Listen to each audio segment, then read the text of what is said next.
número 8, né? Antes a gente já corrigiu. Em uma matéria sobre cultivos de flores, lê-se a seguinte orientação. Já achei, capítulo 18. Capítulo 18, página 20. Obrigado. Tá? Então, vamos embora lá. Seguindo a orientação, né, ali do que está escrito. A flor de cera só quer sombra ou sol suave. Fornece na primavera e no verão. É a flor de cera. Tá? Então, vamos lá. Ó. A flor de cera possui pontos de compensação luminoso alto ou baixo. Compensação é o que ela utiliza para poder florescer. Tá? Para ela poder florescer. Então, o que a gente tem aqui?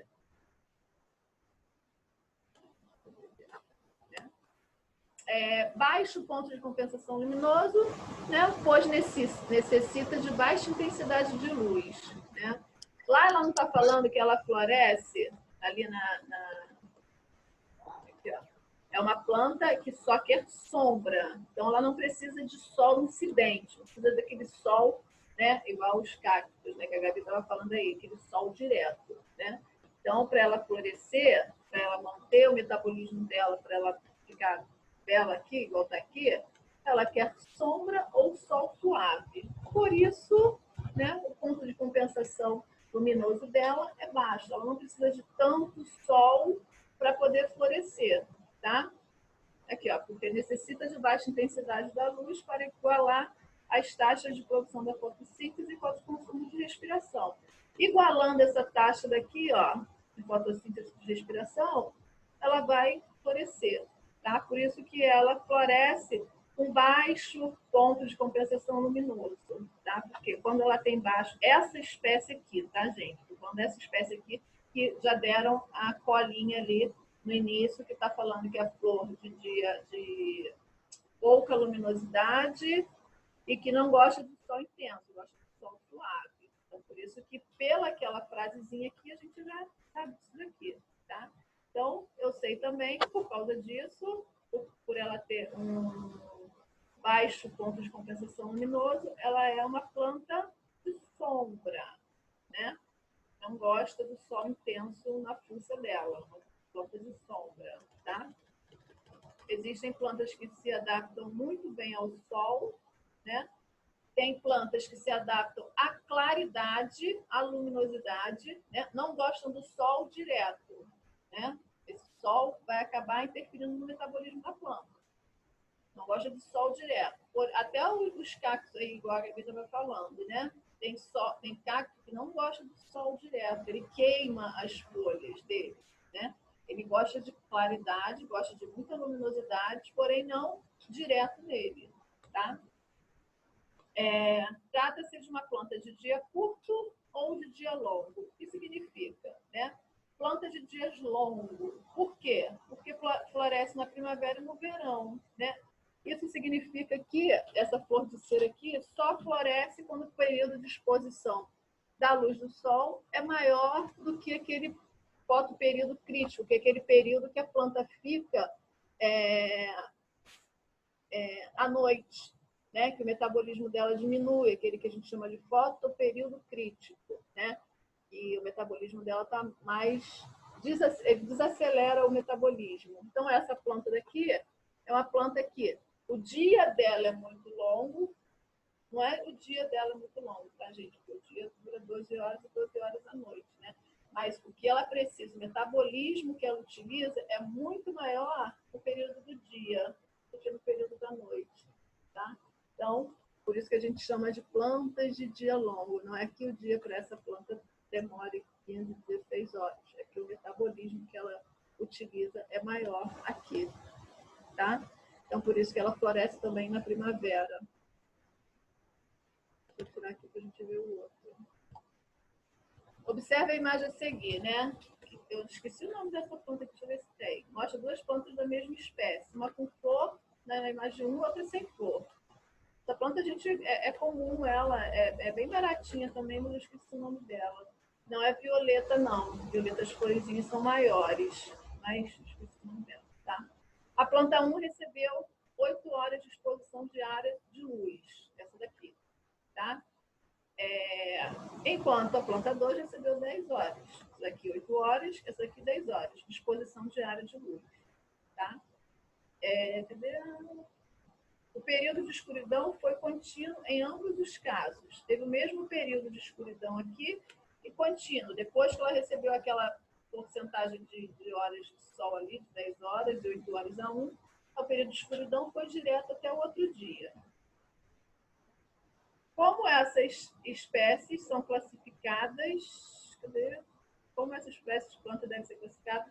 De acordo com o seu fotoperiodismo. Né? Fotoperiodismo é a quantidade de sol que a planta, né, absorve. Por isso, foto é sol, né? É claridade. Então, elas são classificadas de acordo com esse período que a planta fica na luminosidade. Né? Então, aqui, ela é a mesma espécie de planta, só que uma floresceu, a outra não floresceu. Tá?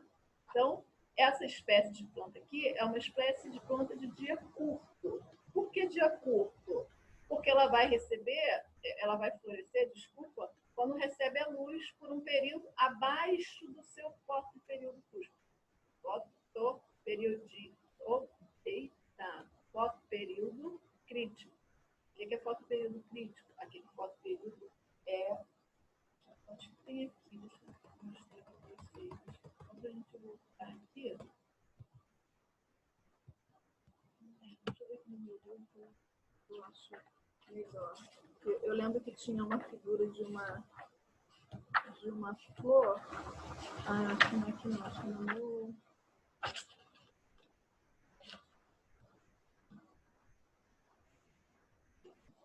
Se eu não achar aqui agora, que eu não achei, na próxima aula, depois quando a gente voltar, eu procuro aqui, que eu acho que é nos slides que eu passei. Eu procuro e mostro para vocês. Né?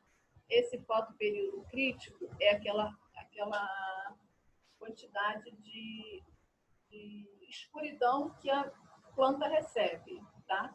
Ela precisa ficar um tempo no claro e um tempo no escuro. Tem plantas que esse período de escuro, né, é menor, tem planta que esse período de escuro é maior, que a gente chama de fotoperíodo crítico. Né? Mas fotoperíodo crítico é esse período que a planta utiliza para ficar sem luminosidade, né? Para ficar no escuro. Tem algumas plantas que o metabolismo dela é maior no fotoperíodo crítico do que durante o dia, e tem planta que é menor o metabolismo dela nesse fotoperíodo crítico. Né? Então, essa planta daí de cima, né, que a gente colocou aí, ó, uma ficou 8 horas de exposição diária ao sol e a outra recebeu 10 horas de exposição diária ao sol. Uma floresceu e a outra não floresceu, mas é a mesma espécie, tá?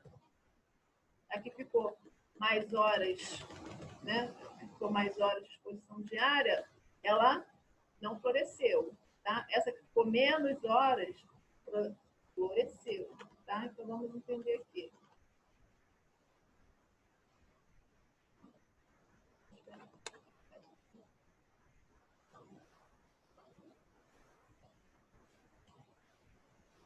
Aqui, ó, é uma espécie de planta de dia curto, pois floresce ao receber luz por um período abaixo.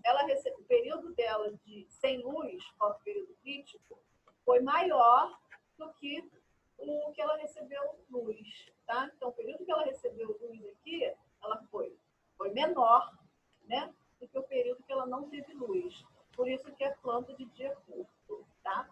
Se esse período aqui, que ela recebeu luz, fosse maior, né, do que o fotoperíodo curto, crítico, né, se esse período aqui que ela recebeu luz fosse maior do que o fotoperíodo crítico, elas seriam plantas de dias longos, tá? Ela ia se desenvolver melhor durante o dia do que durante a noite. Porém, essa parte que ela fica sem luz é muito importante para o desenvolvimento da planta e produção das flores, tá? É muito importante, independente de ser curto ou ser longo, tá? As plantas que vão determinar se elas vão florescer por serem plantas de dia curto, tá? E terem esse período menor do que o fotoperíodo crítico, ou ser plantas de dia longo e ter o fotoperíodo crítico menor. Tá? Isso daí vai depender da planta. Então, vamos lá. O que aconteceria se as duas plantas recebessem um feixe de luz no período de escuridão? Explique. Isso tinha até lá no slide que eu passei. Ó, a interrupção do período de escuridão, pelo feixe de luz, impediria a floração. Por quê? Porque ele é um período, ela é uma planta de dia curto, então ela necessita daquela noite, né, do período que ela fique sem luz, né, no escuro, ela precisa daquilo dali maior para ela poder realizar as atividades metabólicas dela naquele período ali. Se naquele período eu expor essa planta à luz, né, a uma luminosidade, aquele período ali vai ser interrompido, né? A parte do metabolismo que ela está utilizando ali para florescer durante o dia vai ser interrompido. Então, automaticamente, ela não vai produzir flores, tá? Essas plantas de dias curtos, elas precisam daquele período todo ali da noite, sem luminosidade, para que elas realizem o metabolismo dela. Se aquilo dali for interrompido, ela vai deixar de florescer, tá? Já não acontece ao contrário. Se o fotoperíodo crítico for bem pequenininho, né, se for planta nos dias longos, né, não sei se vocês lembram do slide que eu botei, se for a planta de dia longo, o fotoperíodo dela vai ser bem curtinho, né? O fotoperíodo crítico dela, aquele período que ela fica sem luminosidade, vai ser bem curtinho. Então, para ela, se tiver alguma coisa interrompendo ou não tiver, ela vai florescer do mesmo jeito, tá? Então, as plantas de dias curtos, ela precisa do fotoperíodo crítico maior para realizar aquele metabolismo dela, tá? Que ela não consegue durante o dia. Se eu interromper, ela não vai florescer. Plantas de dias longos, o fotoperíodo dela crítico é bem curtinho. Ela não precisa tanto daquilo para poder florescer. Ela vai florescer independente daquilo. Então, eu posso interromper aquele fotoperíodo crítico, ela vai florescer do mesmo jeito. Tá?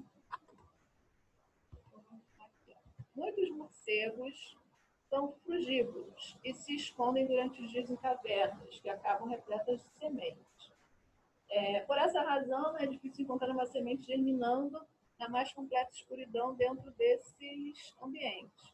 Sabendo disso, como deve ser o aspecto de uma planta que germinou sob essas condições e o que deve ocorrer com ela após algum tempo. O que acontece? Quando a gente fala em morcego, a gente acha que os morcegos só são aqueles que sugam sangue, né, o vampiro. Né? Mas não é. Existem vários tipos de morcegos. Tem os que comem só insetos, tem os que comem que realmente sugam sangue, mas não vão sugar o sangue da gente, porque a gente está sempre em movimento, eles acabam se assustando. Eles vão sugar sangue de quem está parado, né? Geralmente um bicho, um boi, né? Um cavalo, que não tem aquele movimento igual a gente, né? Então ele vai sugar ali.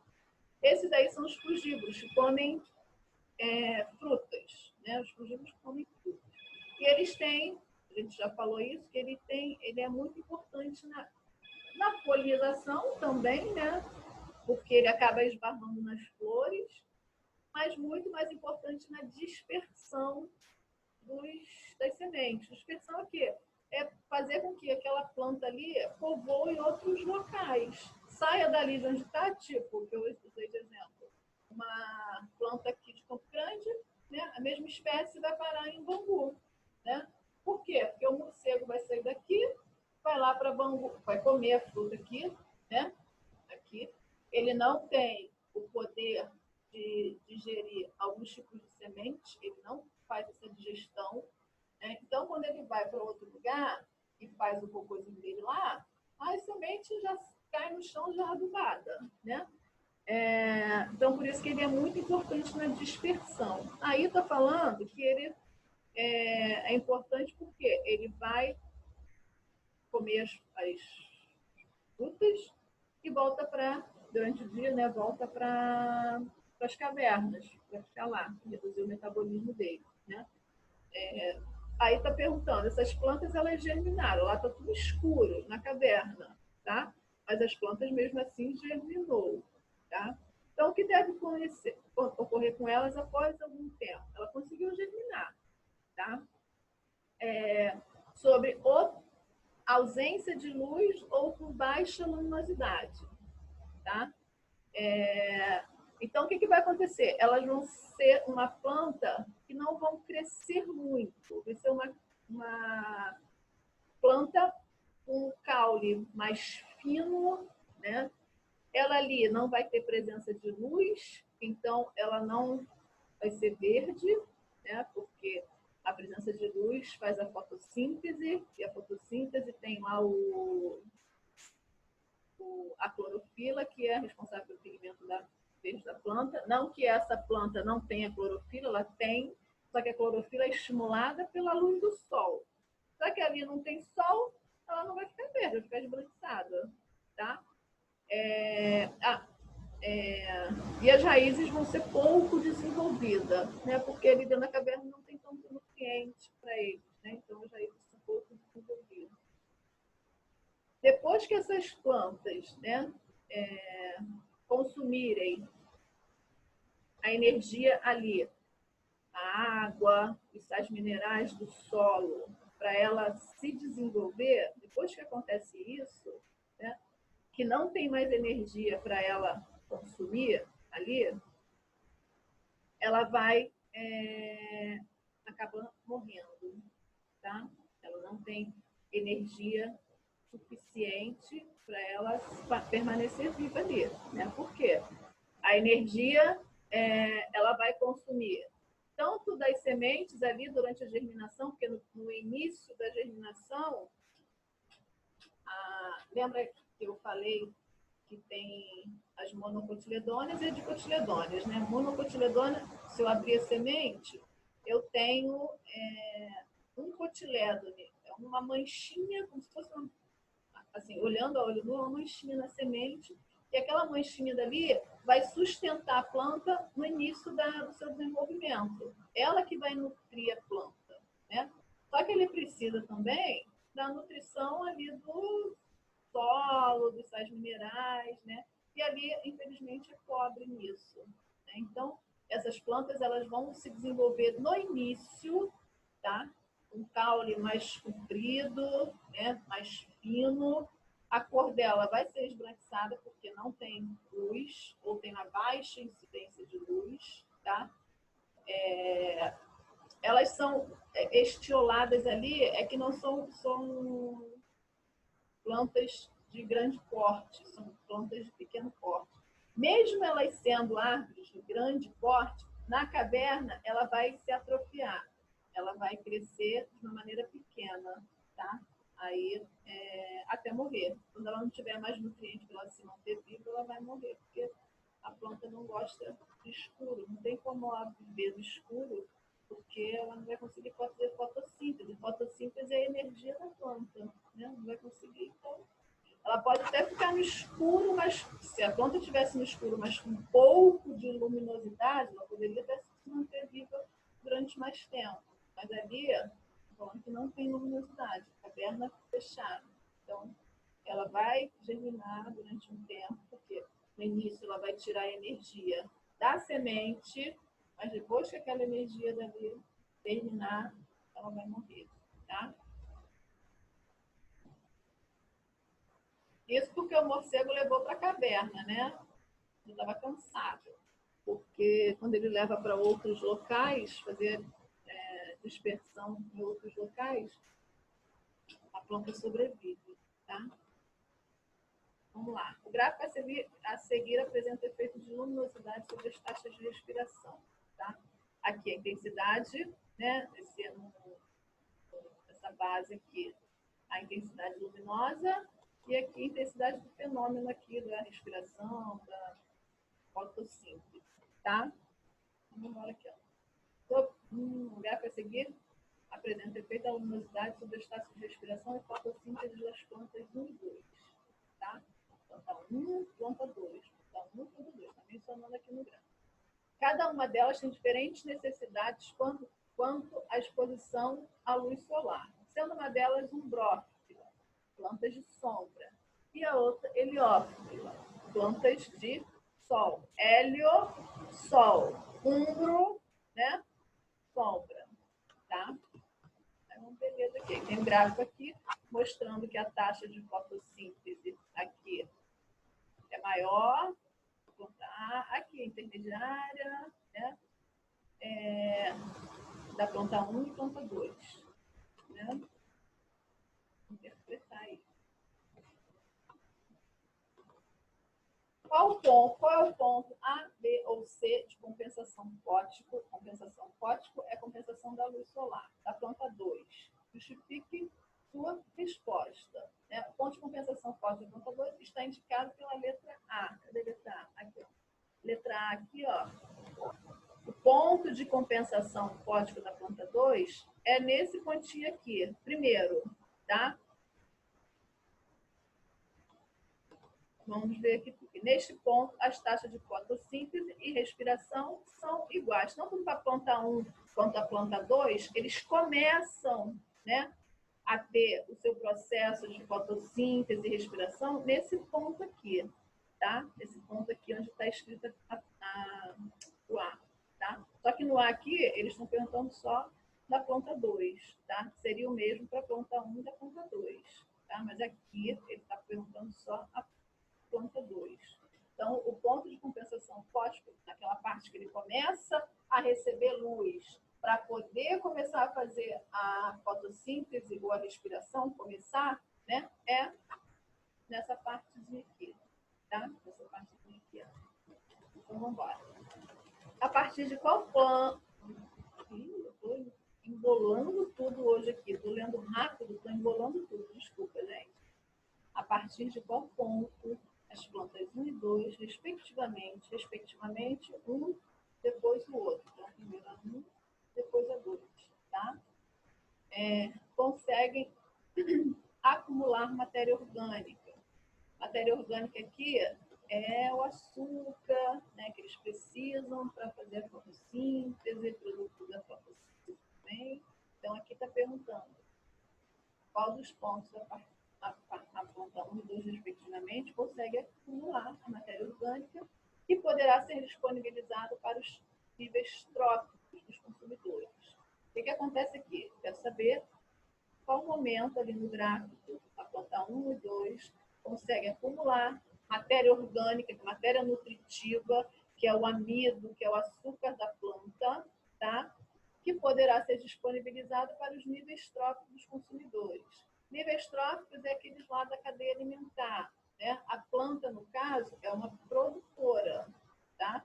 Porque ela produz energia, produz matéria orgânica para os seres consumidores. Na cadeia alimentar, né, o primeiro consumidor é o consumidor primário, que são os herbívoros, né? E a seguir tem o consumidor secundário, terciário, quaternário, né? Mas aqui eu estou perguntando que poderá ser disponibilizado para os níveis tróficos dos consumidores, né? Consumidores aqui, no caso, a planta é o primeiro nível trófico, o consumidor começa no segundo nível trófico, tá? Que cada partezinha aqui. O consumidor primário é o segundo nível trófico, consumidor secundário terceiro nível trófico, quaternário. Planta é o primeiro produtor, consumidor primário é o segundo, consumidor secundário é o terceiro, consumidor quaternário é o quarto, tá? Só para relembrar, os decompositores, né, que são as algas, as bactérias e os fungos, eles não possuem nível trófico. Por que não? Porque ele pode ocupar qualquer nível trófico. E quando a planta morrer, quem vai lá fazer a decomposição? O fungo e a bactéria. Então, ele está ocupando o nível trófico da planta, do produtor, que é o primeiro. Tá? O consumidor terciário morreu. Ele vai lá e ocupa aquele nível trófico. Ele precisa fazer a decomposição. Então, os fungos e as bactérias relação à cadeia alimentar, eles não têm nível próprio. Só quem tem o produtor e os consumidores. Tá? Então, vamos lá. Entendendo aí a pergunta, ele quer saber que ponto ali do gráfico eu passo a acumular matéria orgânica que posso disponibilizar para os meus consumidores. Cadê? Tá, as plantas... Tá, aqui, ó. As plantas B e A. O que acontece aqui, ó? Essas duas plantas, respectivamente, começam a produzir a matéria orgânica nesse ponto aqui. Por que nesse ponto? Porque é nesse ponto aqui que eu recebo, primeiramente, a energia do sol, né? Para eu poder subir e fazer a minha fotossíntese. Então, aqui, ó, eu tenho que ter energia acumulada através da matéria orgânica, né? Para eu começar a fazer a minha fotossíntese. Depois que eu fizer a minha fotossíntese, né, que eu tiver meu produto final, né, eu vou liberar isso daqui, né, eu vou dividir essa minha energia que eu adquiri aqui na fotossíntese para a planta toda. Então, não vai ser energia acumulada, vai ser energia que eu vou dispersar para a planta toda. Aqui eu tenho energia acumulada porque, matéria orgânica, né? Acumulada porque eu vou precisar para começar a fazer a taxa de fotossíntese, a minha fotossíntese. Depois que eu fizer a minha fotossíntese, eu vou pegar aquela matéria orgânica ali e vou distribuir. Então, ela não vai estar armazenada, né? Só vai estar armazenada quando eu começo o meu processo de fotossíntese, tá? Depois que eu fizer e finalizar o meu processo de fotossíntese, eu vou ter que distribuir a matéria orgânica. Então, ela não vai estar acumulada, vai estar distribuída, vai estar em menor quantidade, porque eu vou ter que distribuir para o meu vegetal todo, tá? Através do floema, né? Xilema é quando sai da raiz para lá, para o caule e para as folhas. Floema é o sentido inverso, tá? Então, beleza? Vamos lá. Deixa eu ver se... Vou deixar essa D aqui para você, para a gente continuar na próxima aula, tá? Porque para poder gravar o vídeo, para a gente deixar lá no portal. Então, vou interromper aqui um pouquinho e a gente já volta, tá? Deixa eu ver aqui.